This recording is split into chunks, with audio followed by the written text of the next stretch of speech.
Hello বন্ধুরা, আজ ছিল আমার ছোটো মাসির মেয়ের জন্মদিন, মানে আমার বোনু। তাই চলে গিয়েছিলাম মাসির বাড়িতে। এদিকে ফ্যামিলির সবাই আমরা চলে গিয়েছি। এদিকে দিদি জামাইবাবুও চলে এসছে, আর ওদের ডেকোরেশনের কাজও শুরু হয়ে গেছে, মানে যেখানে বুনুকে খেতে দেবে। আর এখানে বুনুকে দেখো কত মিষ্টি লাগছে, ওকে বার্থডে গার্ল আমাদের। আর আজকে ভীষণ গরমও পড়েছিল দুপুরবেলাতে, যে জন্য খুবই গরম লাগছিল আমাদের।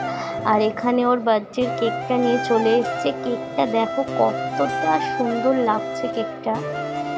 ডেকোরেশনের কাজ কমপ্লিট। এবার ওকে সবাই বাড়ির আশীর্বাদ করবে। প্রথমে ওর দাদু করলো, দাদু আশীর্বাদ করার পর ওর ঠাম্মি করলো, তারপরে ওর বাবা আশীর্বাদ করলো, বাবা করার পর ওর মামার বাড়ির দাদু আশীর্বাদ করলো, তারপরে ওর দিদুন আশীর্বাদ করলো, দিদুন আশীর্বাদ করার পরে ওর জেঠিমা আশীর্বাদ করলো, তারপর ওর একটা পিসি আশীর্বাদ করলো, পিসি আশীর্বাদ করার পর ওর মামি আশীর্বাদ করলো, মামির পর মামা করলো, তারপরে আমার মা করলো, মানে ফ্যামিলির সবাই ওকে আশীর্বাদ করে নিল।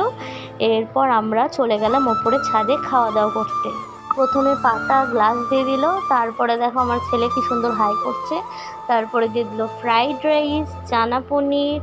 ফ্রাইড রাইস চানা পনির দেওয়ার পরে বার্থডে কেকটা দিয়ে দিল। কেকটা খুব সুন্দর খেতে ছিল, টেস্টি।